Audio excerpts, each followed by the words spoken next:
الذي له ما في السماوات والارض الصلاة والسلام على من لا نبي اما بعد فاعوذ بالله من الشيطان الرجيم بسم الله الرحمن الرحيم শহীদ তিতুমিরের বাঁশের কেল্লা নিয়ে রুখে দেওয়া থেকে আদিম শরীয়তুল্লাহর ফরাজি আন্দোলন আর শহীদ কুতুবের হাসিমকে ফাঁসির মঞ্চে দেওয়া থেকে আসানুল বান্নার ইসলামী সমাজ প্রতিষ্ঠার আন্দোলন প্রত্যেকের সম্মিলিত রূপকে বুকে ধারণ করে দুর্বার গতিতে এগিয়ে চলা প্রান্তীয় কাফেলা শহীদ কাফেলা বাংলাদেশ ইসলামী ছাত্র শিবির সাতক্ষীরা শহর শাখার পক্ষ থেকে আপনাদের জানাই আন্তরিক সালাম ও শুভেচ্ছা। আসসালামু আলাইকুম ওয়া রাহমাতুল্লাহি ওয়া বারাকাতুহু। সংগ্রামী উপস্থিতি বাংলাদেশের ছাত্র জনতার দুর্বার আন্দোলনের মুখে এদেশের স্বৈর শাসক রক্ত পিপাসু শেখ হাসিনা সরকার পেছনের দরজা দিয়ে পালিয়ে যেতে বাধ্য হয়েছে।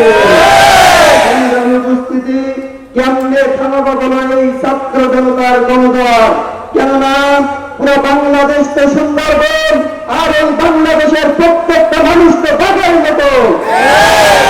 সংগ্রামী উপস্থিতি, বাংলাদেশের ছাত্র জনতা আর কোন বৈষম্যকে মেনে নেবে না, আর কোন অনিয়মকে মেনে নেবে না, আর কোন দুর্নীতিকে মেনে নেবে না।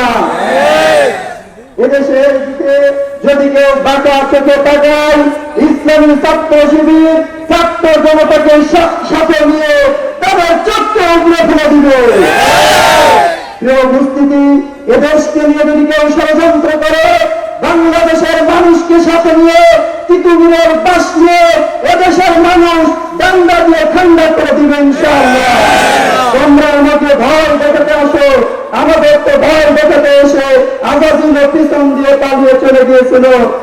কাজী নজরুল ইসলাম বলেছিল, মুসলমানরা তো নিত্য ভিতরা নিত্য কোথায় খুঁজে বেড়ায়, মুসলমানদেরকে কখন মৃত্যুর ভয় দেখাতে এসো না।